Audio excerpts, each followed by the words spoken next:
buenas tardes, tengan todas y todos, y sean como siempre cordialmente bienvenidos a su espacio Tarea Pendiente, deseándole que cada uno de ustedes se encuentre excelente, en cualquier lugar donde se encuentren, y nosotros dándole las gracias a nuestro creador por permitirnos estar una vez más aquí ante esta cámara para compartir con ustedes los próximos minutos con buena información. Hoy tengo el privilegio de tener a una excelente persona, una excelente profesional de la salud. Se trata de la doctora Nilma Japa Sánchez. Ella es gastroenteróloga y tiene un posgrado en oncología digestiva en el International Cancer Center de Japón, nada más y nada menos. Bienvenida al espacio, doctora. Muchísimas gracias por acompañarme, por aceptar la invitación. Tantos días invitándola. Gracias a usted, Guillermo. El honor es para mí. Gracias. Bueno, tenemos a la doctora aquí con su amplia experiencia para compartir con todos ustedes pues, informaciones respecto sobre todo a su área, pero una parte de la salud que ninguno quisiera estar ni tener ningún tipo de familiar. Ella es especialista, tal cual como lo dije en comienzo, en oncología digestiva. Cuando hablamos de oncología, tiene que ver con el cáncer, ¿no? Y la temática que vamos a trabajar, mejor dicho, ella, es respecto a la parte de los tratamientos y cuestiones así, pero primero vamos a hablar las principales causas o qué con lo que respecta a las principales cánceres, ¿no?, del sistema digestivo, esa temática, los principales cánceres de los sistemas digestivos, para entrar después en todo lo que es los tratamientos, las complicaciones, etcétera. Inclusive me había dicho usted de lo que podían comer o no comer, dependiendo de la condición que tenga el paciente en el momento. Bueno, doctora, las cámaras son suyas. Bueno, gracias. Un saludo a todo San Pedro y la región. Como dije, es más que un honor poder compartir con todos ustedes y con mi querido amigo Guillermo. Hablar de cáncer en este mes es más que una tarea pendiente, es una tarea obligatoria, porque este mes celebramos el manejo y el diagnóstico de uno de los cánceres más agresivos y que más vida nos ha quitado, que es el cáncer de mama. Es el cáncer que más afecta a la mujer, no solo en nuestro país, sino a nivel mundial. Afecta más o menos a más de un 10-12% de la población, y igual que todos los cánceres. Es bastante, ¿no? El 10-12%. Sí, de cada 100, es una cifra 10 muy alta, a 12 ¿no? van a ser diagnosticadas cada año. Es muy lamentable. Y del cuello uterino también, ¿no, doctora? También ese es el segundo femenina. cáncer que más afecta a la mujer. Hay una diferencia entre uno y otro. Por ejemplo, el cervicuterino afecta más a las mujeres jóvenes en edad reproductiva, mientras que el CA de mama afecta más a las mujeres ya en la edad que no es reproductiva, es decir, cuando entran a la perimenopausia o en la menopausia. Aunque por lo que yo he leído y los videos que he observado, también podría atacar a personas jóvenes, ¿no? Y al hombre también, inclusive, hasta me extrañé, ¿no?, de esa información. Sí, hoy día ha cambiado mucho el metabolismo de las personas, incluso de los hombres. Se ha postulado que algunos alimentos tienen cargas hormonales, y también que las mujeres, pues cada día más temprana edad, comienzan a usar hormonas anticonceptivas, y entonces hay los principales cánceres son hormonodependientes. Es decir, que eso, los estudios dicen que eso está influyendo sobre la aparición del cáncer. Sí, indiscutiblemente. El uso de anticonceptivos a edad temprana, el uso y el abuso, no solamente el uso, porque si se usan de una manera medicada, controlada, pero muchas veces la juventud pues abusa de ello. Doctora, también tiene que ver justamente con la alimentación, porque tantas cosas que uno va leyendo, entonces al final uno dice, bueno, ¿qué se debe comer y qué no se debe comer? Porque si se habla de la fritura, se habla de toda esta cantidad de grasa, se habla de inclusive del uso de microondas, o sea, una cantidad de cosas que influye, incide, según los estudios, sobre la aparición del cáncer, y no solamente en la parte del cáncer de mama, sino en cualquier parte del cuerpo, ¿no? Sí, la etiología del cáncer se considera eh, multifactorial, o sea, se postulan múltiples causas.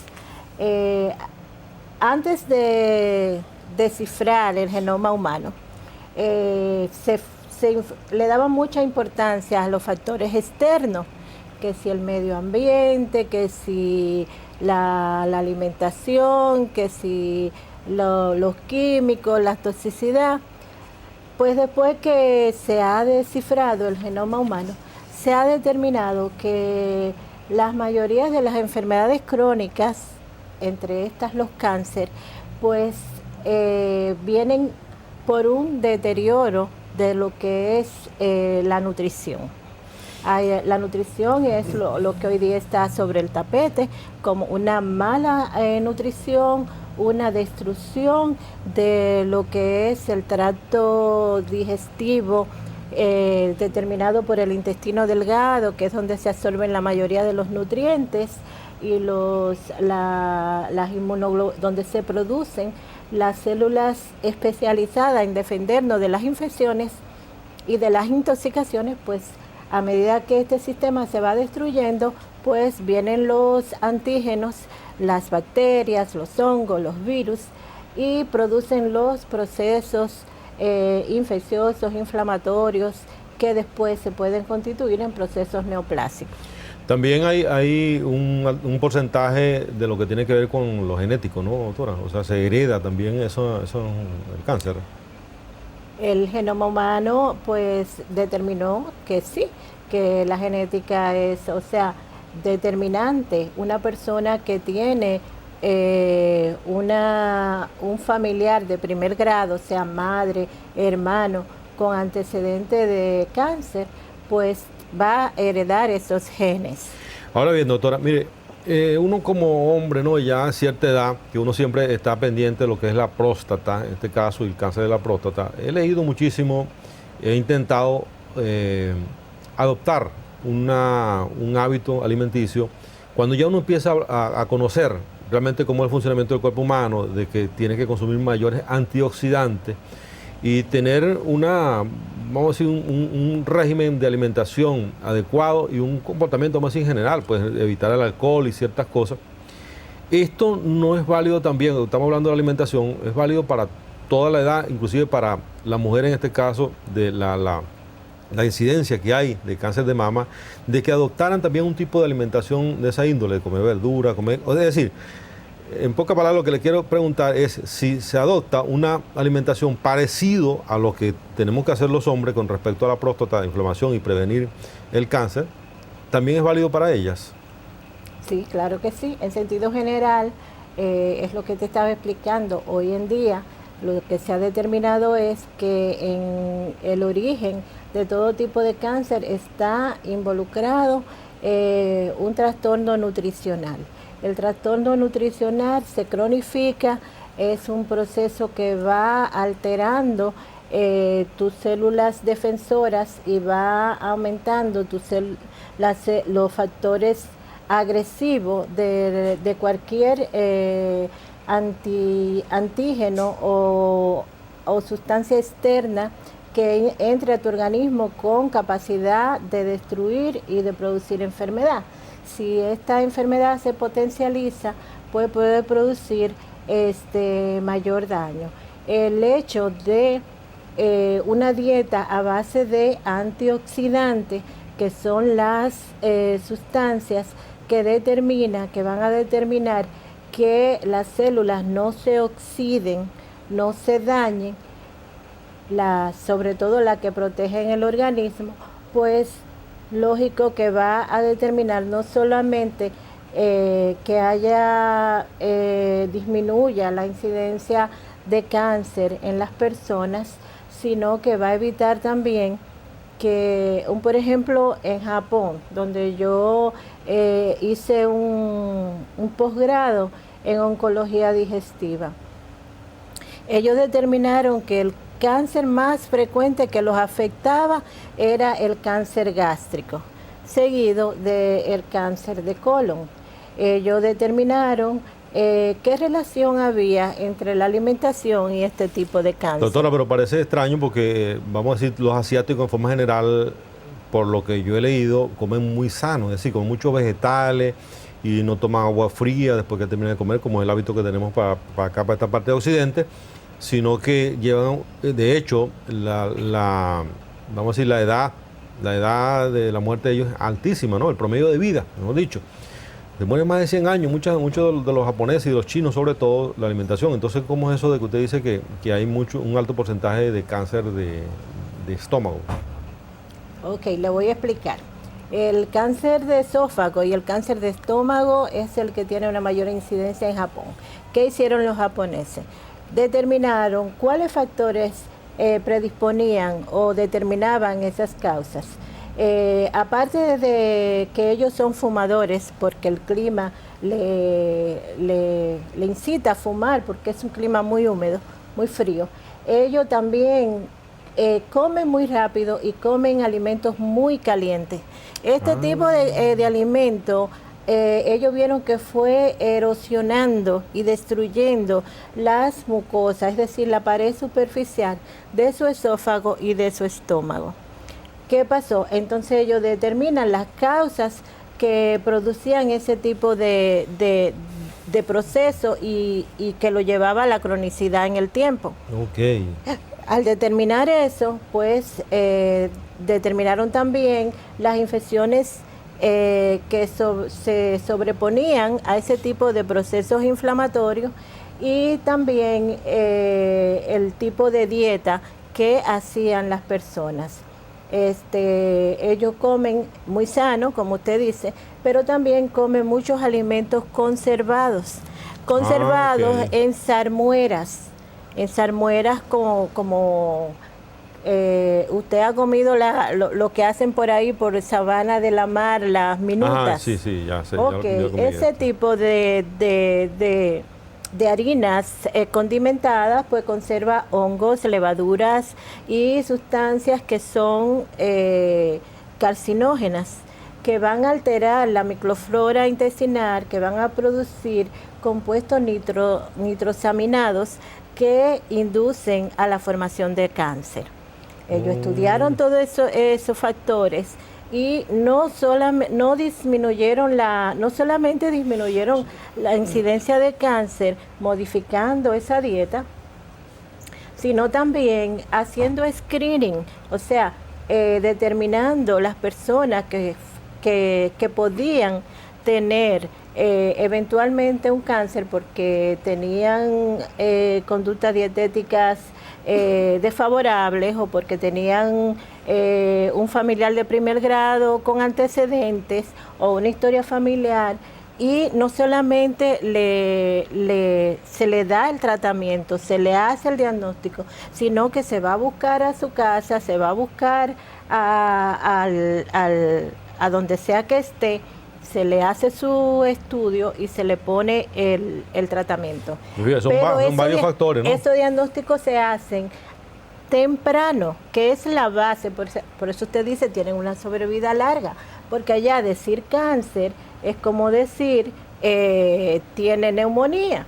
O sea, no lo perciben tan grave. No lo perciben como una antesala a la muerte.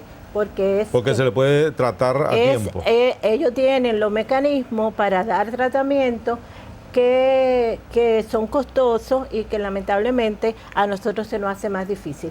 Hacen lo que se llama diagnóstico precoz, diagnóstico temprano, que es el caso que más nos preocupa aquí, porque el problema de aquí es que como las manifestaciones del cáncer son inespecíficas, no son tan floridas, cualquier persona se dice, bueno, lo que tengo es gripe, lo que tengo es una gastritis, lo que tengo es una bronquitis, y se queda en su casa, pero lo que tiene es un cáncer. Bueno, doctora, vamos a continuar tratando este tema acerca del cáncer, pero vamos a un corte y ya regresamos.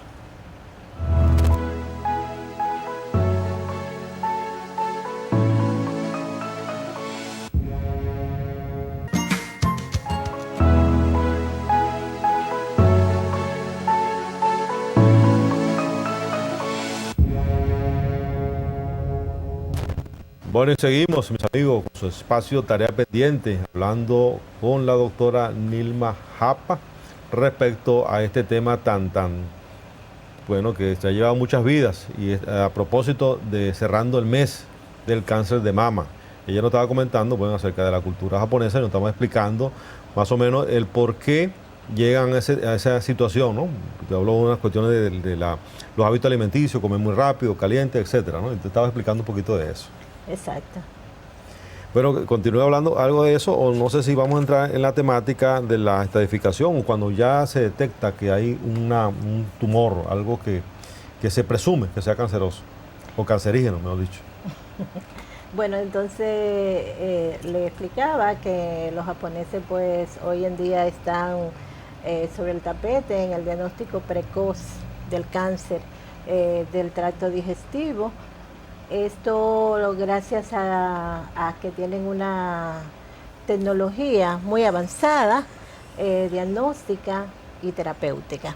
Doctora, hablando de eso de la tecnología avanzada, pero tengo entendido que inclusive hasta aquí a San Pedro de Macorís ha llegado máquinas y aparatos que la gente puede en tercera dimensión, no sé, detectar algún tipo de tumor. ¿Lo hay? Fíjese, los tumores del tracto digestivo, lo más frecuente son los tumores hepáticos, porque estos tumores muchas veces pueden ser metástasis, o sea, que no es el manifestaciones de otros tumores que están en el organismo. Por ejemplo, en el hombre, el cáncer de páncreas es uno de los más frecuentes, el cáncer de próstata, el cáncer de pulmón. Pero las principales metástasis que dan esos cánceres son a hígado. Entonces, a veces hacemos una sonografía a un paciente y encontramos un nódulo en el hígado. Pero el paciente no sabe que ese nódulo depende de un cáncer que él tiene en la próstata, porque ha tenido síntomas leves, porque no ha acudido a su urólogo, no se ha diagnosticado, y entonces ya estamos ante un estadio avanzado. Doctora, disculpe, un cáncer. Y cuando tiene ese, ya se detecta algo en el hígado, es por eso que va al médico, la persona. Generalmente la persona va al médico cuando los síntomas son manifiestos. El asunto es que el cáncer puede cursar con síntomas mínimos, síntomas que se confunden con otra enfermedad leve o incluso puede cursar asintomático. Por eso en nuestro país no hacer lo que le explicaba, los screening, que es detectar la historia familiar de cada persona. Si usted tiene un familiar de primer grado que murió de cáncer de colon, usted tiene que cada 2 años hacerse un estudio de colon. En Japón le explicaba, y en los países desarrollados, lo llaman a usted a su casa: don Guillermo, acuérdese que su papá murió de cáncer de colon, venga a hacerse su estudio. Si usted no va, van a su casa, le llevan una preparación y le dice prepárese y vaya a hacerse el estudio al hospital. Sí, pero imagínese usted, entonces, justamente por ser desarrollado, que están pendientes de la salud de la población. Pero, está pendiente, y además esa salud se la cobran en impuestos. Usted no tiene que ir a pagar algo adicional, sino que un adicional, sino que esa salud suya está asegurada. Prepagado. Está asegurada. Entonces a usted lo van a buscar porque usted tiene antecedentes y porque eventualmente usted puede tener un pólipo que, si usted no se lo extirpa este año, dentro de 2 años puede ser un cáncer. Entonces, por esa razón es tan importante hacer los screening, la historia familiar y ir a hacerse los estudios y los marcadores. Todo cáncer tiene marcadores biológicos que van a determinar si... Son señales, doctora. Sí, son enzimas que va a producir el órgano inflamado o potencialmente cancerígeno, que se van a alterar y van a determinar, por ejemplo, en el cáncer de mama tenemos el antígeno carcinoembrionario, tenemos uno que se llama P53, tenemos los BRAD, o como el antígeno prostático también que mandan a hacer. Los BRAD1, los BRAD2, tenemos los antígenos prostáticos, que ahora mismo usted va al hospital y aquí en nuestro país y en la mayoría del hospital, pues los laboratorios pues no tienen el reactivo. Eso me dijeron. Y también, doctora, entonces el paciente tiene que pagarlo adicional, a veces no tiene los recursos, y eso es lo que determina que aquí la mayoría de los cánceres lo estamos diagnosticando en estadios avanzados. Lo que le iba a decir respecto a eso de que el doctor inclusive me dijo, no, hazlo en un laboratorio reconocido. Es decir, que también hay duda dependiendo del laboratorio. Claro. la calidad. Doctora, claro. Volviendo al tema del hígado, usted dice, bueno, se detectó por el hígado, pero fue que se trasladó, el cáncer estaba en un sitio y se trasladó al otro, la metástasis, ¿no? Entonces, ¿para qué va la gente a hacerse un chequeo del hígado si no siente nada? Es decir, tiene que sentir algún tipo de síntoma, ¿no? Indiscutiblemente, cuando la persona acude al médico o a la consulta del gastroenterólogo, va a manifestar síntomas vagos, lo que nosotros definimos como dispepsia o síndrome dispépticos, que pueden ser gástricos o intestinales. La dispepsia gástrica se manifiesta por sensación de salivación, de pesadez, de molestia para la deglución, podría ser sensación de llenura sin haber comido, inapetencia, o sea, son síntomas vagos que pueden deberse a también cualquier otro tipo de molestia, de indigestión. Una simple indigestión pueden dar estos síntomas. Entonces, si esos síntomas persisten en el tiempo, pues ya a la persona comienzan a preocuparle. Y ahí es que la persona acude al médico. Entonces, nosotros indicamos, como le dije, hay que determinar si la dispepsia es gástrica o es intestinal. Básicamente le mandamos a hacer una sonografía. Dispepsia, disculpe, doctora, ¿dispepsia qué? ¿Que la barriga grande? Sí, el disconfort, el malestar, como disconfort, indigestión, ¿ves? Entonces le mandamos a hacer una sonografía abdominal. La sonografía abdominal nos va a determinar si hay órganos inflamados dentro de la cavidad abdominal. Van los órganos principales de la digestión, tenemos el hígado, la vesícula, el páncreas, que son los que se definen como órganos que se van a visualizar por su densidad en la vesícula, en la sonografía. Sí, tenemos que ver por medio de estudios de videoendoscopía, o sea, ya estudio invasivo, con sedación del paciente, con preparación adecuada, son la videoendoscopía y la videocolonoscopía, que es lo que le decía ahorita, que nos va a permitir, por ejemplo, a un paciente que tiene predisposición a tener un cáncer de colon y que eventualmente ha tenido constipación o cambio en los hábitos de evacuación, ha evacuado con sangre, pues se le hace una colonoscopía y si se encuentra un pólipo con potencial maligno o si se encuentra una lesión que puede ser maligna, se biopsia, y incluso si está limitada a la mucosa, o sea, al interior del colon, se puede extirpar y darle seguimiento endoscópico. Si se extirpa en su totalidad con una simple maniobra endoscópica terapéutica, la persona se curó de un proceso que pudo costarle la vida. Doctora, el tema de estadificaciones, usted habla de estadio 1, estadio 2, los diferentes estadios. Exacto. Como le hablaba ahorita de la primera del primer tipo de cáncer o el más frecuente a nivel del tracto digestivo, que era el hígado metastásico o el cáncer de hígado por metástasis, eso va a determinar si hay metástasis, el estadio del cáncer. Por ejemplo, hay estadios que se llaman estadio primario o estadio 1, estadio 2 o en grado 1, grado 2. Eso lo va a determinar la biopsia de la lesión. Donde quiera que se determine que hay un tumor potencialmente canceroso, debe ser biopsiado. Si no se puede biopsiar el tumor, hay que buscar la cadena de ganglio linfático que depende de ese tumor y tomar un ganglio y biopsiarlo, examinarlo.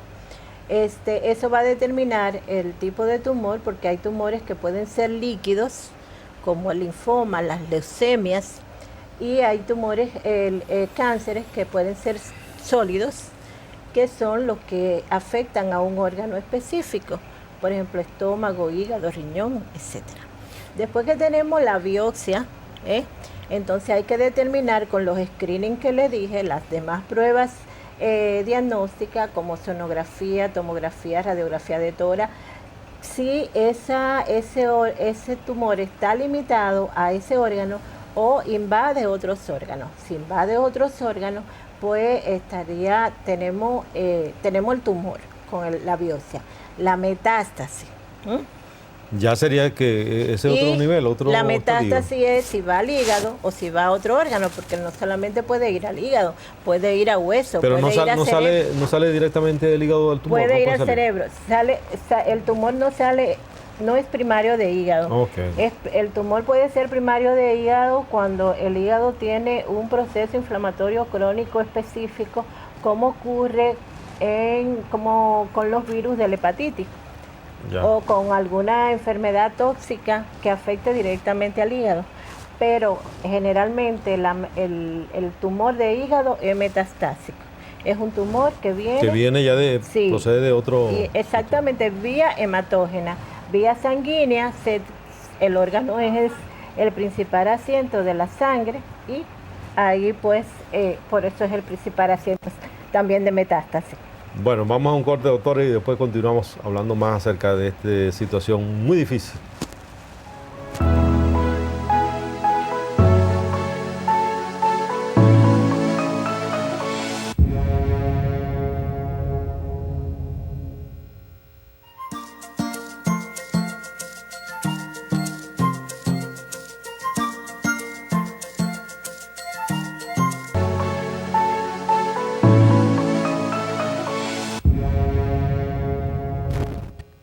Y continuamos, amigos, con su tarea pendiente, bueno, hablando con la doctora Napa respecto a las estadificaciones. Entonces íbamos por segundo grado ya.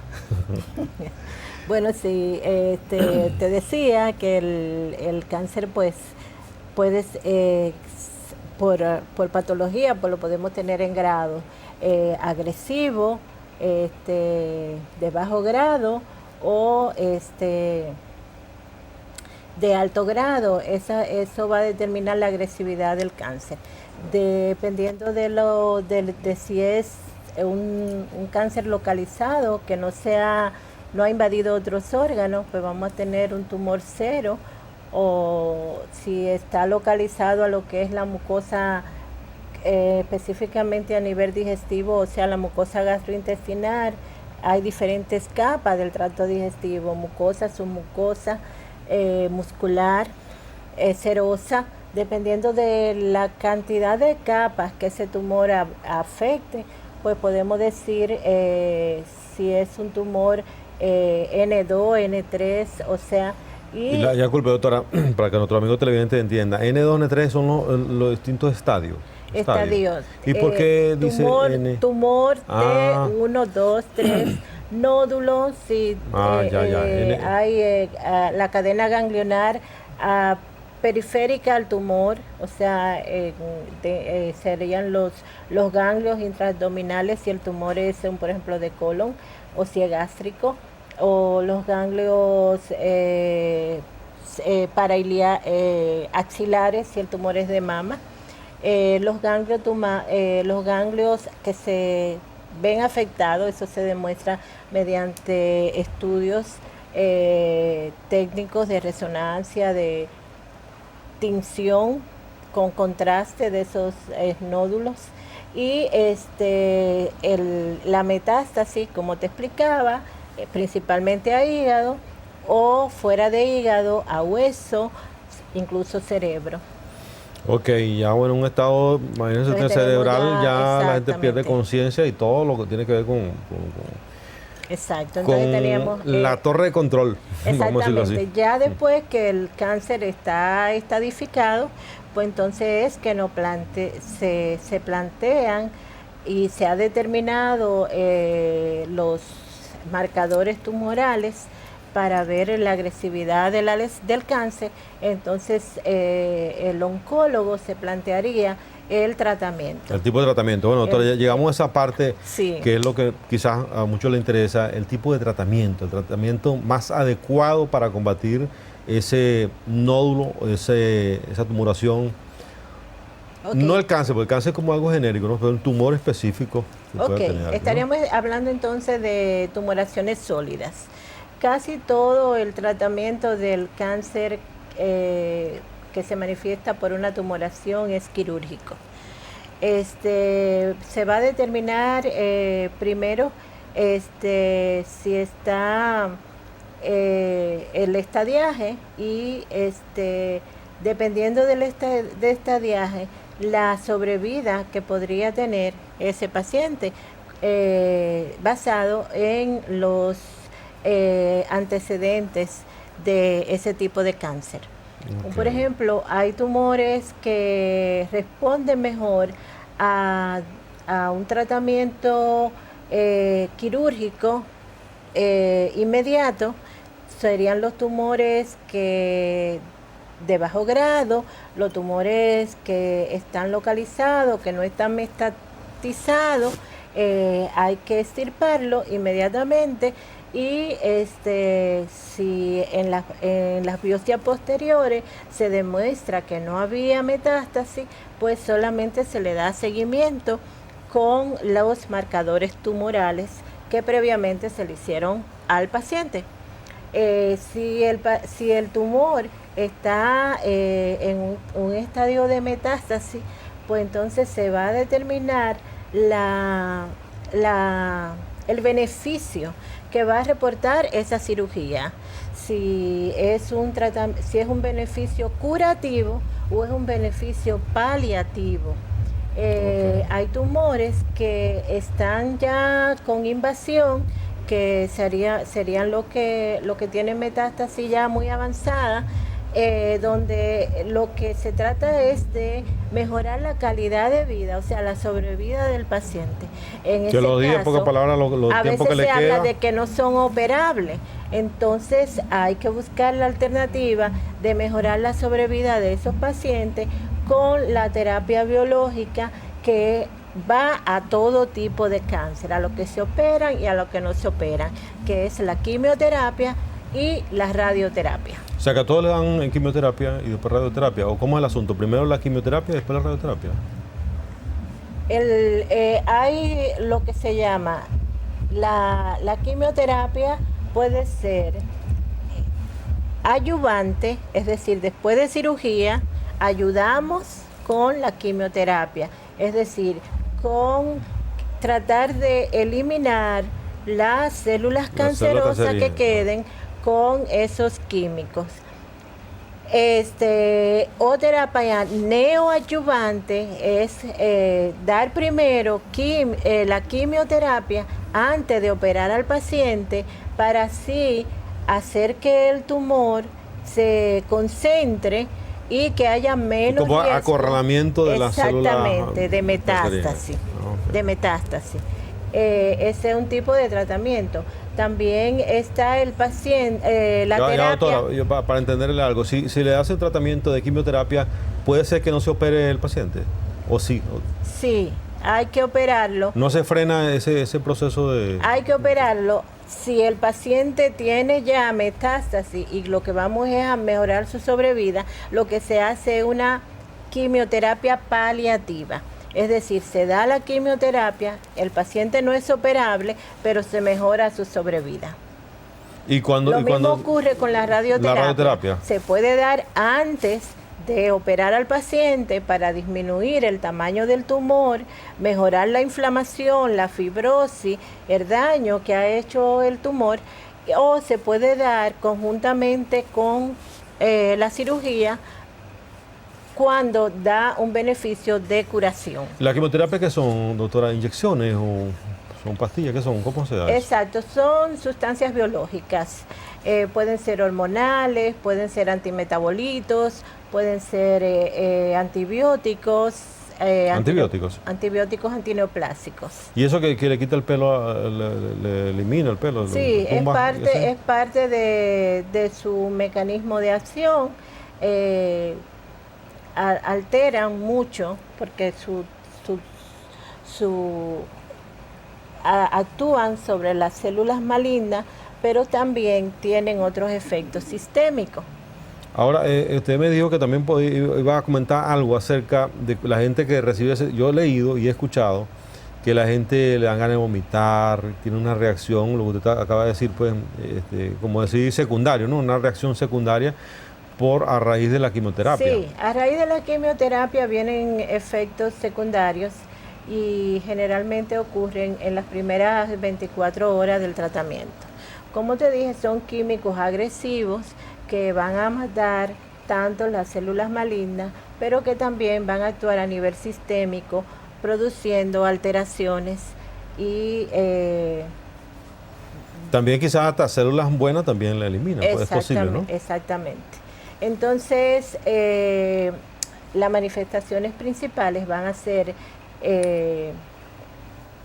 por ejemplo, pueden ser agudas, como las que ocurren a nivel local, cuando se le inyecta el químico y puede producir ulceración, quemadura, inflamación. Y esos son varios, tengo entendido, varios momentos que le aplican esos químicos, ¿no? Sí, generalmente las quimioterapias, dependiendo de el estadio del tumor, el estadio es fundamental. El estadio es fundamental. En función de eso, el tratamiento en función de eso se va a determinar el tipo de tratamiento, si es quimio sola, si es quimio y radio, y el tiempo que se va a dar esa terapia. 2 veces por semana, 3 veces por semana. O sea, hay unos tumores que necesitan la frecuencia un y la tratamiento más agresivo que otros. Bueno, doctora, ya casi finalizando. Las náuseas, los vómitos, las diarreas, las alergias, también son complicaciones. Son efectos secundarios. Cuando una persona que tiene cáncer se ha sometido a una quimio o una radioterapia, necesita mucho apoyo afectivo, familiar, económico, emocional, porque eso va a determinar la sobrevida. Es una persona que no puede tener estrés, que no puede saber de sus limitaciones, que hay que darle todo el apoyo y que no se puede forzar ni decirle no, ni comparar su problema con el de otra persona. Fulanita tenía lo mismo y se mejoró, que mira que tú... Cada quien es individual y cada quien necesita un apoyo diferente. Los familiares, el apoyo de la familia es sumamente importante en estos casos y no se puede forzar a la persona a comer. Casi siempre que se va a comenzar la quimioterapia hay que darle un soporte a la mucosa gástrica. Generalmente le damos protectores de la acidez, se le pone antiinflamatorios como hidrocortisona para que tenga menos náuseas, y trastorno digestivo. Bueno, el tema es interesante y muy largo, ¿no? Pero Sí, el tiempo abarca pasa mucho. rápido, en la televisión mucho más. Doctora, ¿dónde se puede ubicar usted? ¿Dónde la podemos ubicar? Nuestro amigo televidente, para que Sí, rapidito nos diga la cómo no, aquí dirección. en San Pedro, el que me conoce sabe que estoy en el Sistema Nacional de Salud, en los centros que tenemos aquí en San Pedro, en el Oliver Pino y en el Hospital Rosa. Y a nivel privado estoy en el Centro Diagnóstico Cerilat y en la Fundación Clarisa Jiménez. La Fundación Clarisa Jiménez, a propósito de que estamos hablando de cáncer, es una fundación que está frente al MUSA, en el segundo nivel de la Plaza Eloy, y que el teléfono es 809-339-5505. Pueden llamar ahí, hacer su cita. Nosotros damos un enfoque a lo que es el diagnóstico de cáncer. La doctora Clarisa Jiménez es una eminente patóloga que ha laborado por más de 20 años en el Centro Oncológico de Santo Domingo y estamos ahí a sus gratas órdenes. Bueno, muchísimas gracias a la doctora Nilma Japa y a ustedes, mis amigos, por estar en sintonía de su espacio Tarea Pendiente. Será hasta una nueva oportunidad.